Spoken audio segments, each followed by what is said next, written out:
Fala, gente amiga, tudo bom? Eu sou Carlos Luz e esta é Batata Espacial, o seu site de cultura nerd, de cultura em geral na internet.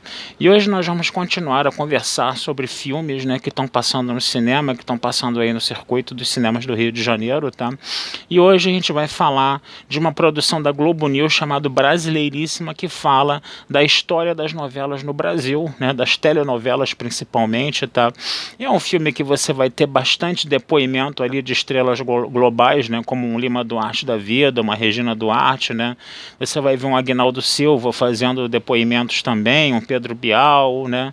E pessoas estudiosas também, né, da área de comunicação, né, que estudaram o fenômeno das novelas no Brasil, né, e a importância, né, das novelas, né, para você poder entender a sociedade, né, brasileira da segunda metade do século XX, né, que ela realmente, nessas telenovelas, elas têm uma importância nisso aí, tá?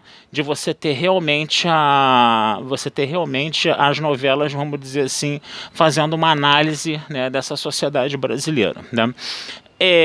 Para a gente poder falar um pouco disso, né, é interessante a gente ver que esse filme ele é dividido mais ou menos, esse documentário, né, ele é dividido mais ou menos em duas partes. Primeiro fala realmente da história das telenovelas propriamente ditas, né? Fala, né, da importância, né, que essas telenovelas tiveram, né, na construção dessa identidade nacional, né? Fala, por exemplo, das primeiras que apareceram, né? Depois vai passar por Roque Santeiro, a questão da ditadura militar, vai passar por Vale Tudo, né? Aquela coisa também da época da redemocratização, do fim do governo Sarney, coisa e tal, né?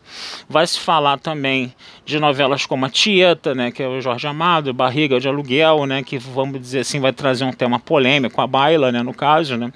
E é interessante a gente perceber como essas novelas elas vão, né, fazendo também, de uma certa forma, elas também interagem, né, com o zeitgeist da época, né? É interessante você ver isso, né, que elas realmente também elas estão ali meio que em consonância com isso, né? O Roque Santeiro, por exemplo, né, ela passa 2 meses depois da morte do Tancredo Neves, né, e era uma oportunidade para você fazer uma reflexão crítica sobre o Brasil e você ao mesmo tempo também rir, né? É uma coisa que é citada na novela, né? A gente vê também, por exemplo, a Thaís Araújo falando na novela que ela fazia, né, aquelas 3 empregadas que se transformaram em superstars, que agora eu não me lembro o nome, né, e de como essa novela, por exemplo, ajudou, né, o Congresso Nacional a fazer uma votação onde se daria alguns direitos trabalhistas para as empregadas domésticas, um negócio que nunca aconteceu, né? E como é interessante que a novela, às vezes, ela faz esse tipo de coisa, né?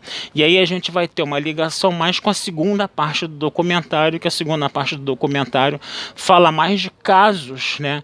De pessoas, né? Que eram espectadores que viam novelas e de como as novelas transformaram a vida dessas pessoas, né? Então você vai ter o caso da moça do interior do Nordeste, né, que o pai se emocionava com a novela, ou ver Pai Herói, né, e o pai não queria que as filhas estivessem na casa das vizinhas vendo novela, e quando ele foi lá buscar as filhas lá para descer uma surra nela na frente de todo mundo, ele começou a ver Pai Herói, se emocionou, chorou, né, porque ele não tinha um relacionamento com o pai, né, e isso acabou transformando, né, a relação dele do pai dela com o próprio pai, com quem ele não falava, e a filha também começou a entender um pouco mais o pai dentro daquela capa de dureza que ele tinha. A gente vai ter o caso de uma telespectadora portuguesa cega, por exemplo, que escuta as vozes, né, em português brasileiro, né, dos atores de novela, e ela dizia que era apaixonadíssima pelo Tony Ramos. Ela fez uma gravação, né, para o Tony Ramos, que viu, e ele fez uma gravação no celular também para ela. Isso deixou ela profundamente emocionada, né? A gente tem o caso, por exemplo, do pai da menina Gabriela, que foi assassinada na estação de São Francisco Xavier, né, e que depois, né, o próprio, se não me engano, Manuel Carlos traz, né, esse pai, né, para a novela dele, esse pai e essa mãe, para discutir sobre essa questão, né, para discutir sobre o movimento que o pai estava fazendo, né, para acabar com a violência, né, de fazer manifestações contra a violência, e vamos dizer assim, a publicidade da novela ajudou a alavancar esse movimento, né, com passeatas assim com milhares de pessoas, né. Você vai ter vários casos disso, né, caso, por exemplo, de uma moçambicana que resolveu vir morar no Brasil, né, para poder, vamos dizer assim, fugir do preconceito que ela tinha na África de ser homossexual, mesmo sabendo que no Brasil também há um preconceito muito grande contra o homossexualismo, mas ela foi tentar a vida em outro lugar, né? E tudo isso por causa das novelas brasileiras que passavam em Moçambique também, né? Então, o documentário ele é interessante nesses dois aspectos, em contar um pouco a história da televisão brasileira, né? Através das novelas, né? Através de quem participou disso e de estudiosos sobre isso, né?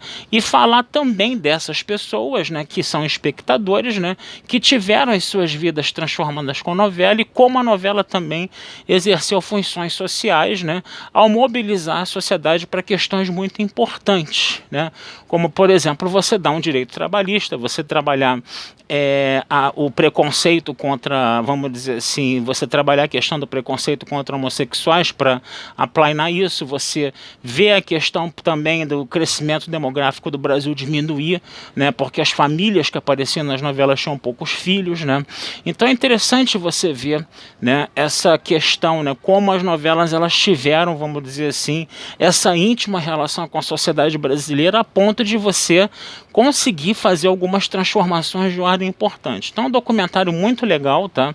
Para quem gosta de televisão, a gente vai se lembrar de algumas coisas, né? Relembrar de algumas novelas aí, a gente vai poder ter a oportunidade de ver cenas do Roque Santeiro original lá de 1975, que foi censurado pela ditadura militar, né? E eles interligado com o Roque Santeiro de 1985, e aí é interessante você ver como, né, a atuação do Lima Duarte ela não muda, né, de uma novela do Roque Santeiro de 75 para o Roque Santeiro de 85, né, que o personagem praticamente consegue ser o mesmo, né? Mesmo que a novela tenha sido feita primeiro num contexto, depois em outro, né, da história, né? E é muito interessante a gente ver isso, tá? Então vale a pena dar uma olhada nesse documentário, perdão. Se não nos cinemas, perdão, na Globo News, tá? Provavelmente deve passar, ou então no Canal Brasil, né? Nessas emissoras da Globo aí, de TV fechada, devem estar passando, até no streaming, de repente, da Globoplay, tá? Perdão, gente. A garganta não tá muito legal. Então vou ficando por aqui, tá? Desejando vida longa e próspera, tá? E a gente conversa sobre outros filmes numa outra oportunidade. Um abração, fui e até a próxima.